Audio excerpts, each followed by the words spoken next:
A loop is used to repeat something, to do something over and over again.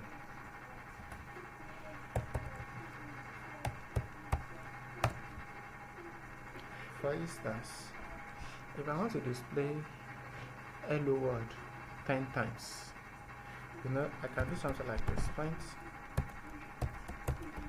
hello world.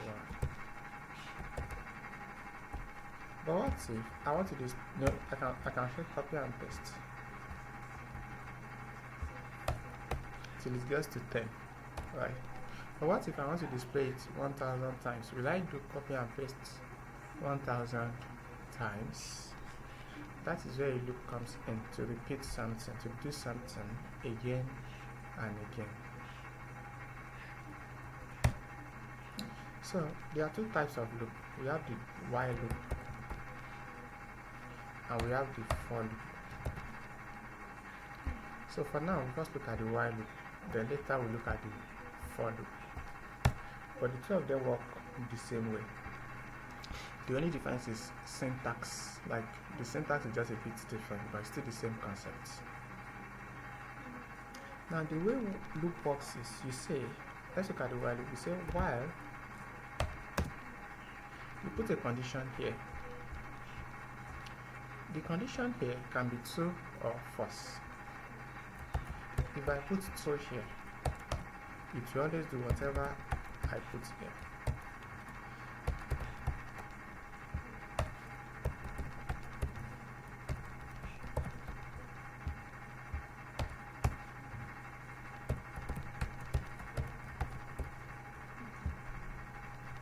You see this first and second, they are inside the while loop.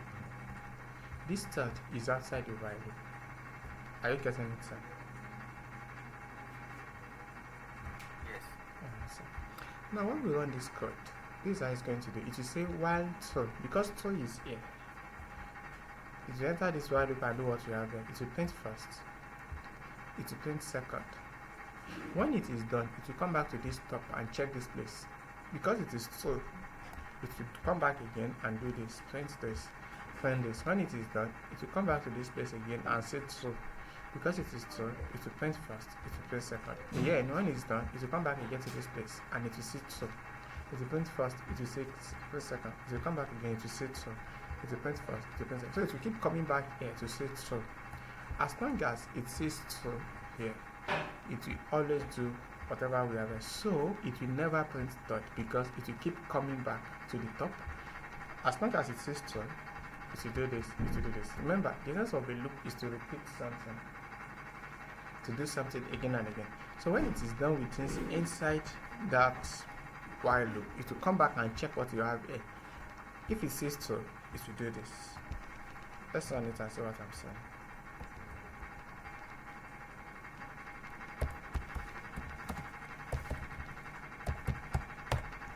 Okay, so you only have first and second, first and second, first and second, first and second. So let's terminate it. Any questions, sir?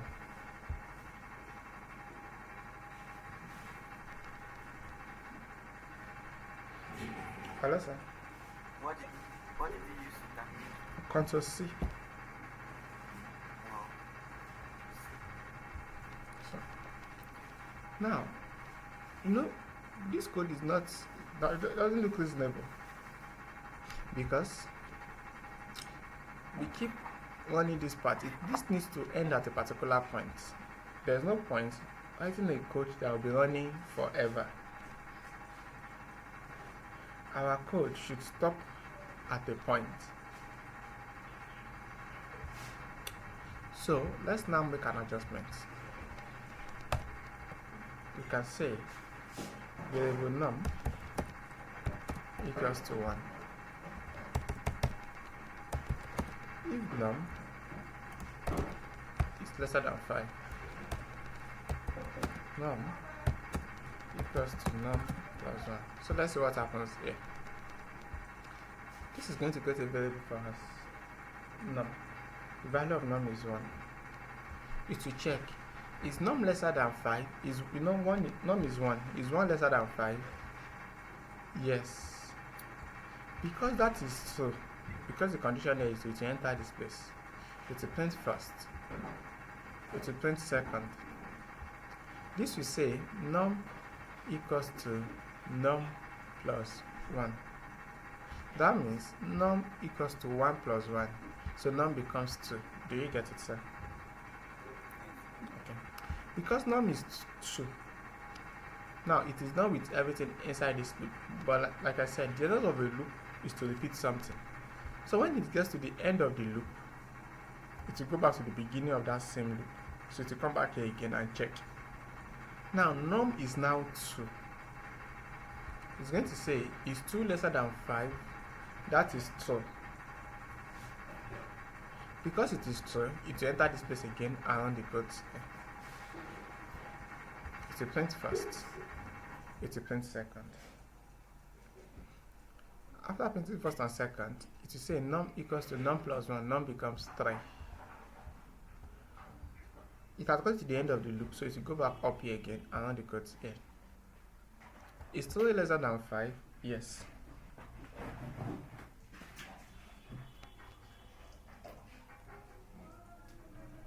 Is 3 lesser than 5? Yes. It will enter this place around the quotes here. It will print first, it will print second.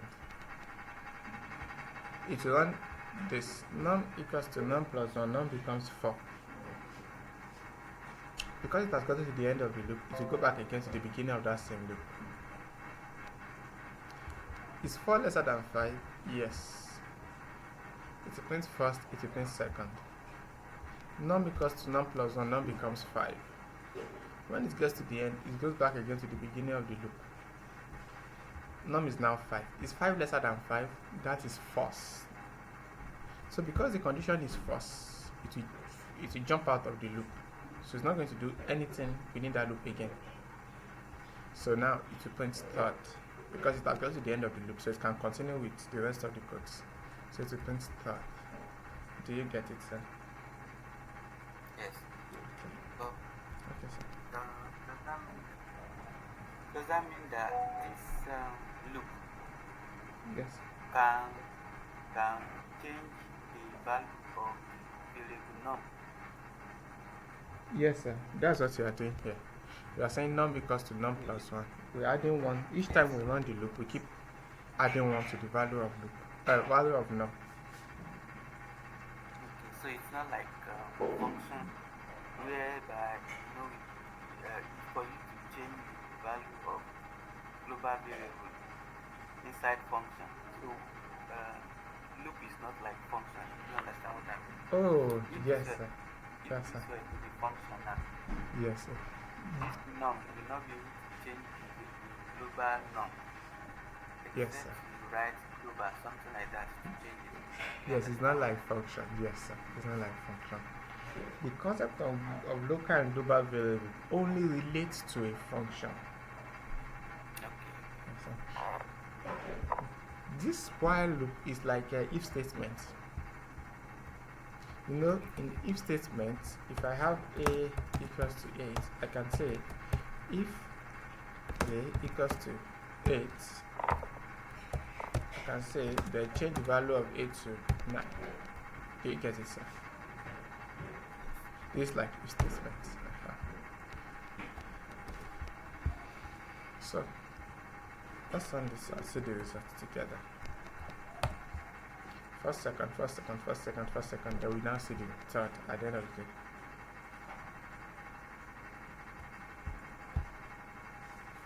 Let's move on. We can also use it to, in fact, we can use it to play a little game. Let's play a game together. We will tell the user to enter a number. If the number entered by the user, let's say if it is less than 50, or okay, if it's less than 50, we will display it is small, right? And we tell the user to enter another number. If it's still less than 50, we display it is small. We tell the user to enter another number. We display it is small, enter another number, until the user enters a number that is 50 and above. If it is 50 and above, we now say, oh, perfect, then we stop it. Do you get the task, sir? Yes. Let's do it together. Var equals to, can use an integer alone, int input, enter a number greater than 50. So you can say while var is lesser than 50, as long as the value of var is lesser than 50, do this. Print the number is small.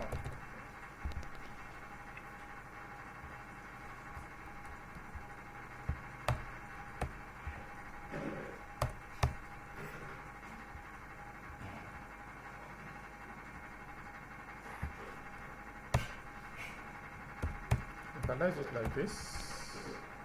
Okay, yeah, Wi-Fi is still again.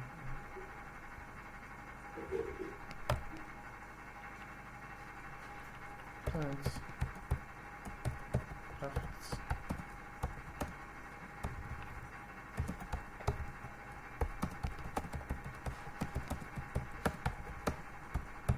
So let's look at this together and let's explain what happens here. We'll tell the user to enter a number. Let's say, in fact, let's first run it together, then we'll now look at the explanation.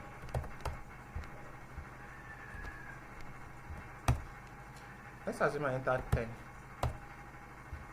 The number is my entire number greater than 50. Let's assume I entered 20.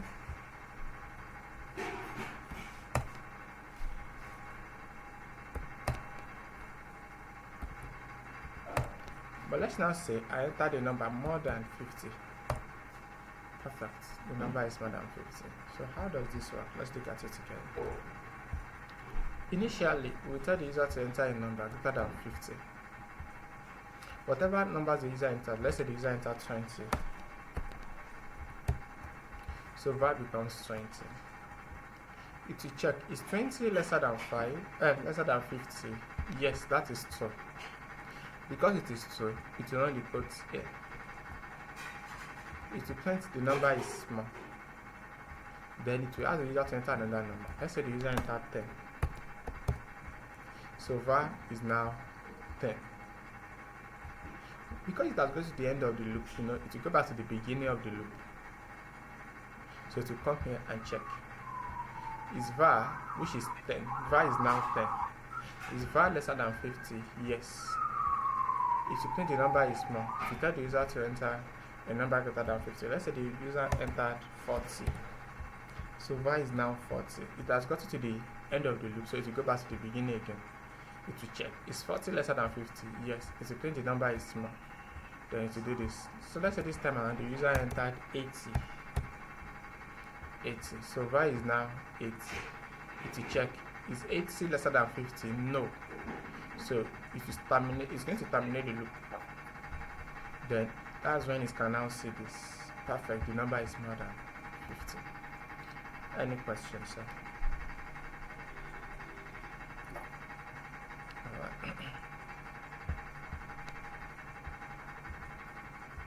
So that is for loop.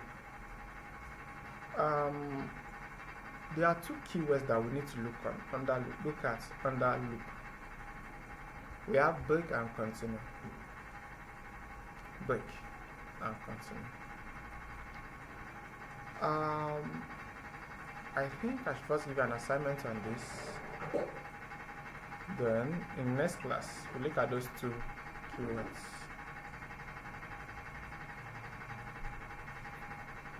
So after then look at lists together.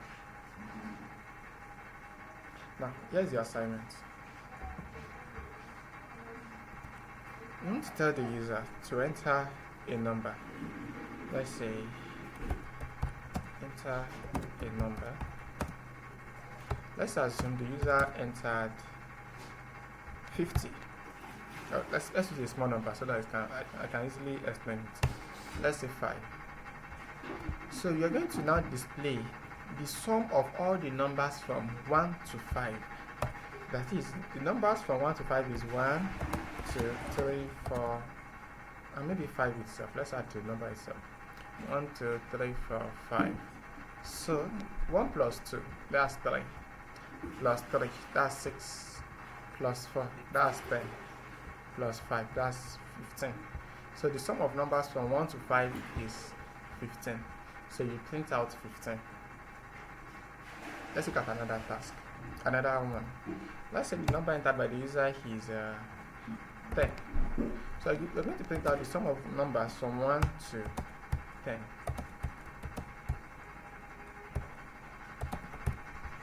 One plus 2, 3, plus 5. Okay, I think we got to 15 to this point.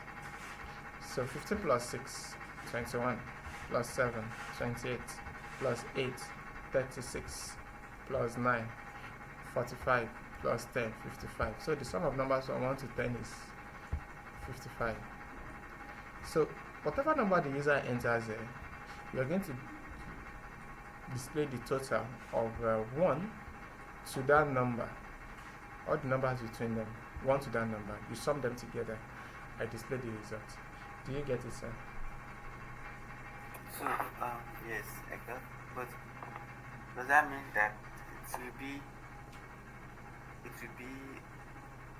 while loop, and it will be enter a number? If the user enter 10, then I will be adding 2 to it, and I'll add 1. No, that will not work. Just thinking how it will, if the user had enter 10, then I want to add from 1 to 10. Okay, I'll think about it. Okay, let's do one together, then I'll give you another one.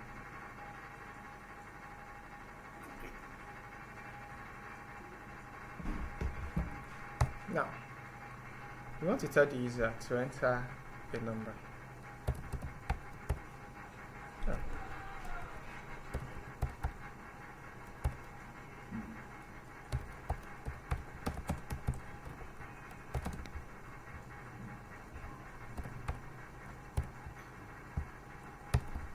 So let's save it as none.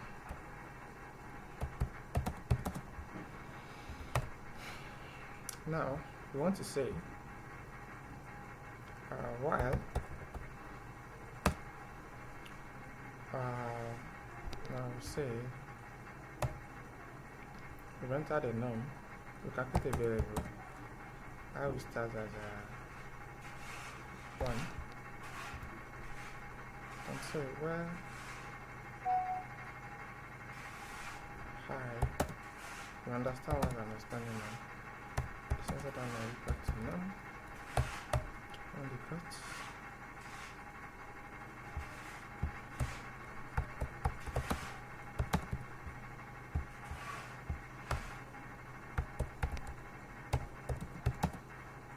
Total equals to total. That's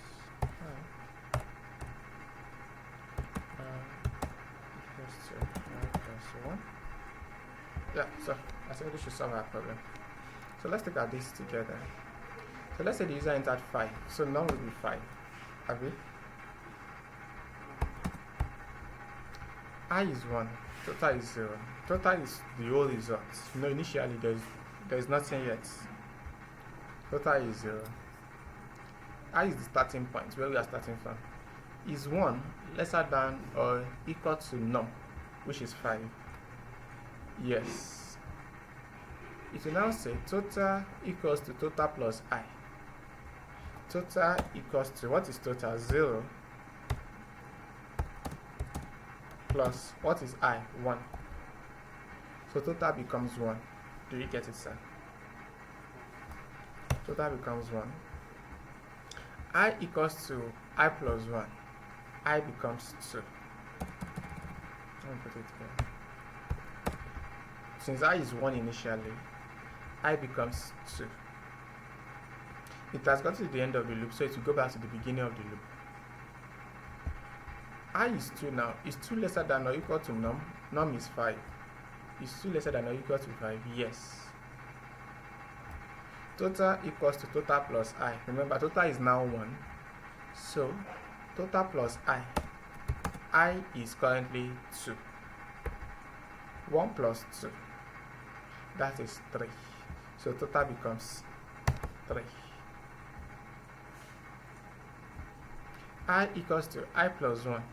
I becomes 3. We are gradually increasing I one by one. So I becomes 3. What we are doing with I is this. We know that these are the numbers we want to add together.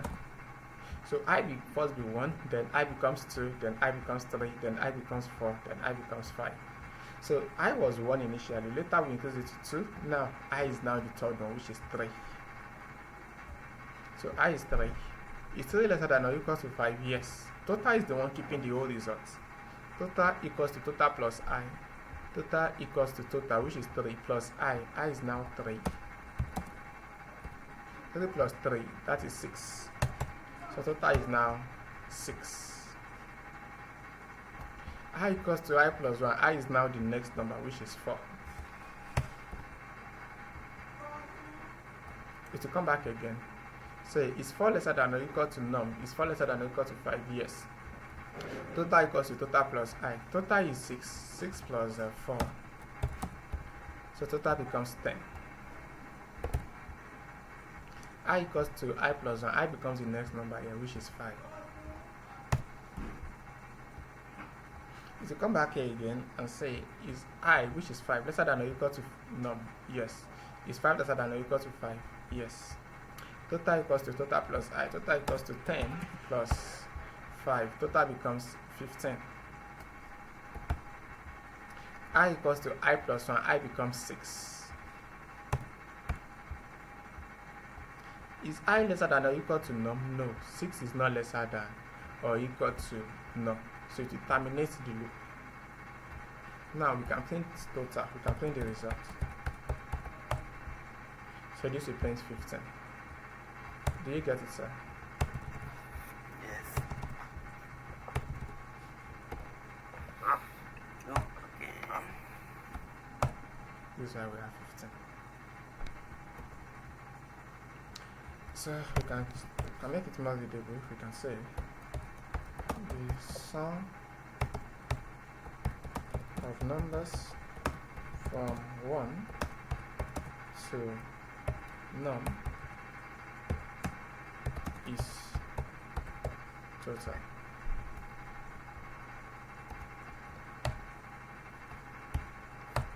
So the sum of numbers from 1 to 7 is 28.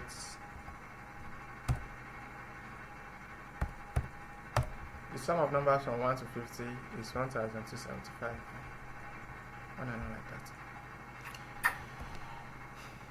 Do you have any questions, sir? No. Okay. Let me now think about another task.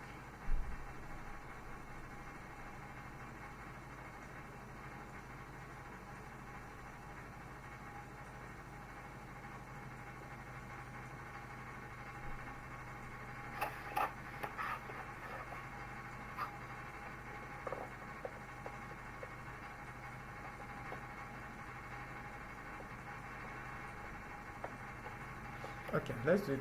Now, here's a task. Here's a task. This is simpler than, I think this is, maybe, I think it's simpler than the first one. The task is this. Tell the user to enter a number.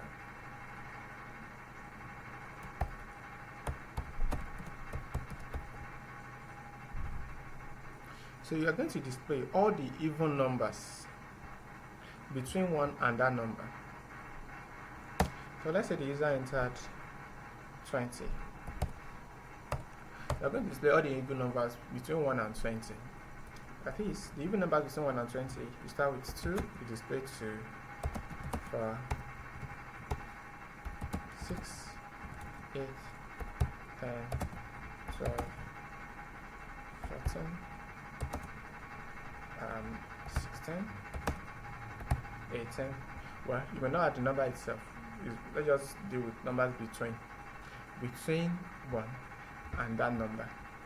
So these are all the, so it's going to print out 2, 4, 6, 8, 10, 12, 14, 16, 18. Do you get it, sir?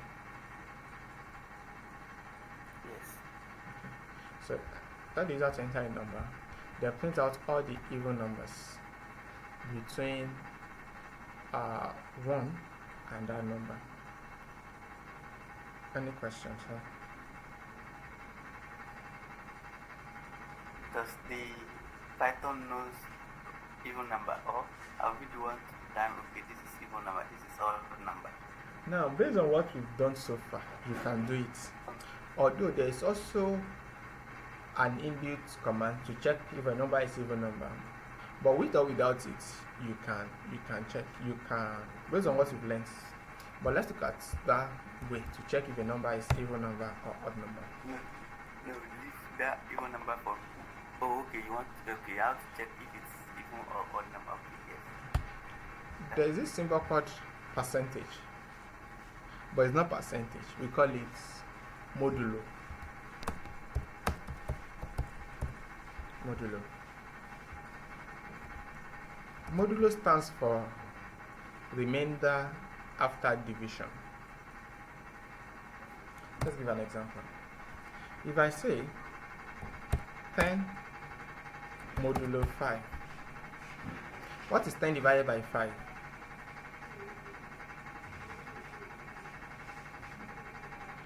Hello, sir. 2. Good. 2. Remainder what? 0. So 10 modulo 5 is 0. Just the remainder alone. 10 modulo 5 is 0. Let's look at another example. What is 10 modulo 3? What is 10 divided by 3? 3. Remainder 1. So 10 modulo 3 is 1. Let's look at another example. What is 7 modulo 5? So what will that give us? 1, 2. 2. Good. Correct. What is 8 modulo 2? That's 0. Good. Let's look at one more example. Now, what is 4 modulo 6? That's 4. Good. Good. 6 cannot divide it. That's 0 remainder 4. So the result is 4. Correct. Perfect. So this is how you can use it to calculate even or odd number. Now you may be asking that how can I now use this to calculate remainder what's it called? Even or odd numbers. Here is it. Even numbers are numbers that when you divide by 2, the result will be 0.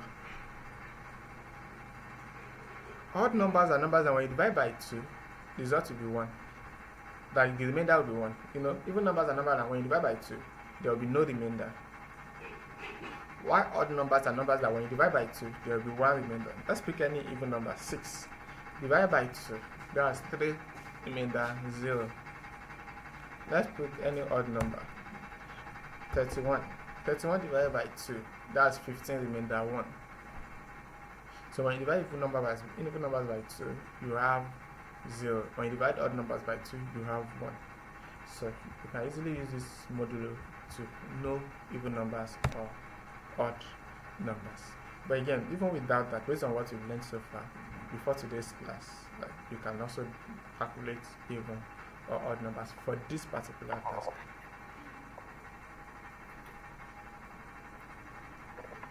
Any other questions, sir?